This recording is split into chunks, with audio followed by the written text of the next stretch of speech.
Have a 2015 Chevy Silverado 1500 four-wheel drive.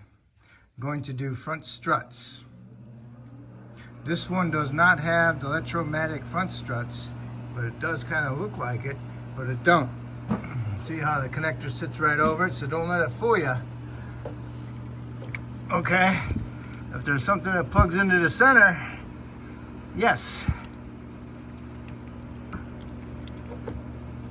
But this piece sits on top of it, and you think it's electromatic, but it's not. Okay, it's just a connector. All right, so we're gonna put regular front struts on here. So what you need to do is remove the little fasteners off the top of the strut studs that go above the nuts, so you can gain access to the 18 millimeter nuts. So remove two of the nuts, 18s, and loosen the other one, take it off, and then put it back on with a couple threads, the one closest to the wheel. We're gonna leave that one on with a couple threads, so that'll help hold us up when we raise it up in the air. All right, so this does not have electromatic front struts.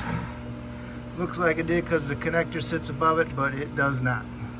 Okay, so if something plugs in on the top, or you have a wire harness coming off the top, then it does have electromatic struts. This one does not. Okay, so I took the two nuts on both sides and loosened the ones on the outside on both sides. So now I'm going to raise it up, remove my tires, and then also going to go and remove my sway bar links. That will give me access to pulling my lower control arm down more. So the lug nuts are either a 7/8 or a 22 millimeter. All right, so go ahead and make sure you raise it up and jack it up and support it properly, and then remove your tires. Next you want to do is spray some penetrant on your strut bolts, outer tie rod threads, upper ball joint threads, and your stabilizer link threads, and the 10 millimeter head bolt on this bracket for the upper control arm. So you want to remove the 10 millimeter here for this bracket for upper control arm. You want to remove the nut for the outer tie rod, and you want to loosen up your upper ball joint.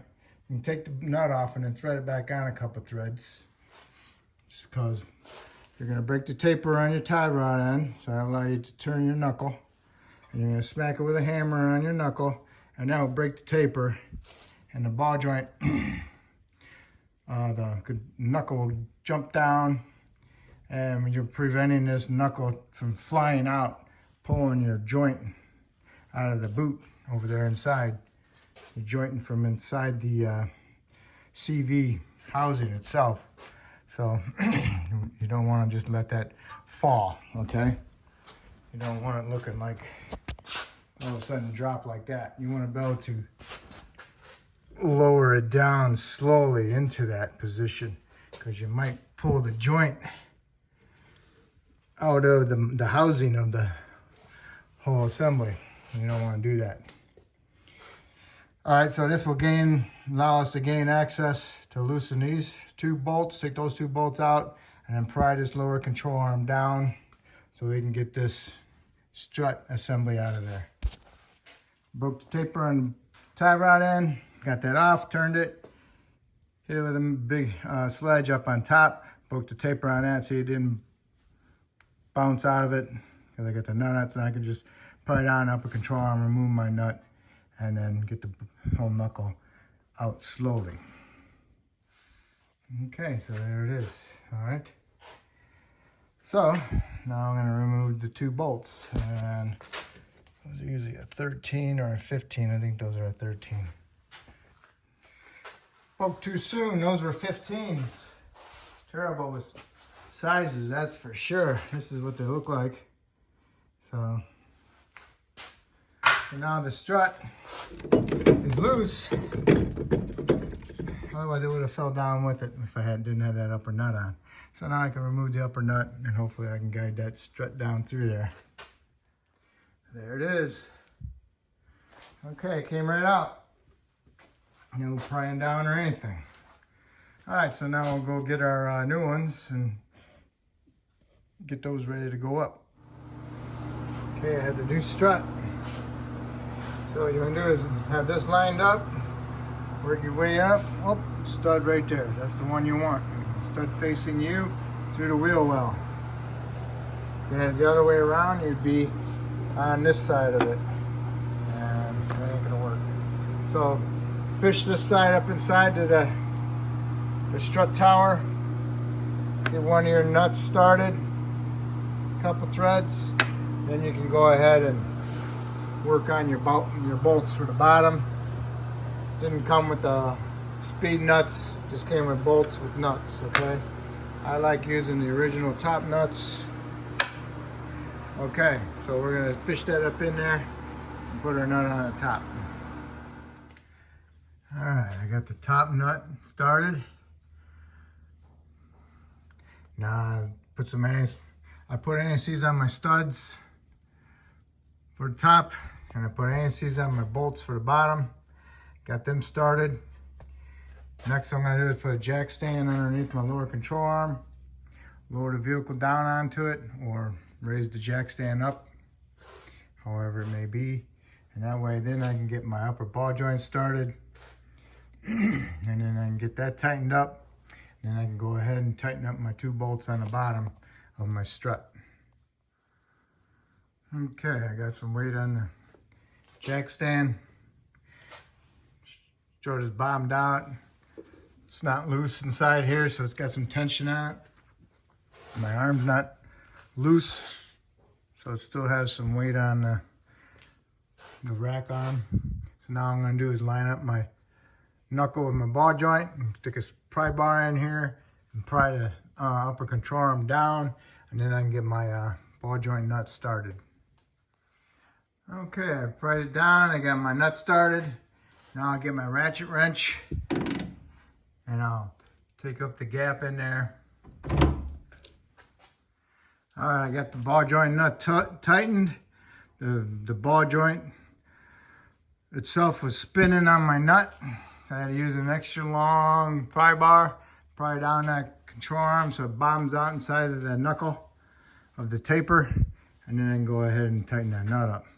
And then just go ahead and give it a good pull, like a good 50 foot-pound pull.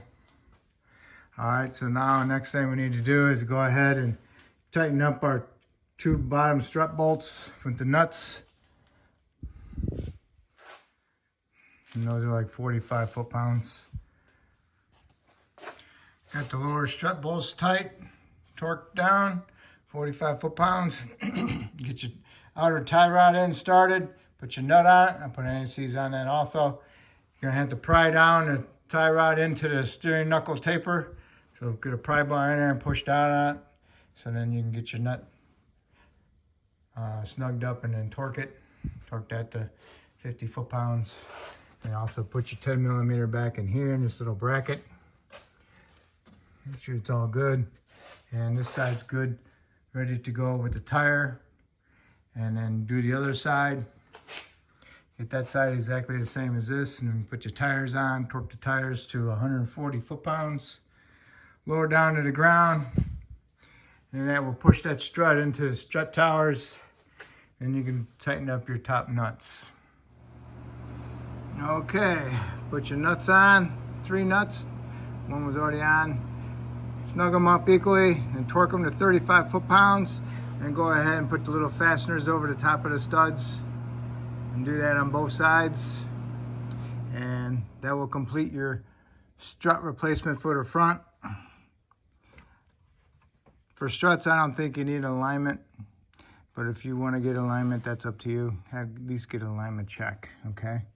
So hopefully I helped you out with this video. And hopefully you can help me out by subscribing to me. And also, remember when you're breaking them tapers loose, you use a good, decent sized sledgehammer you can swing properly so you don't hit things that you're not supposed to. All right, so good luck, and make sure you double check if you have those electromagnetic struts or not, because the way that looks, it looks like it has it because of that harness sitting there. But but they don't. Okay, have at it. Thank you.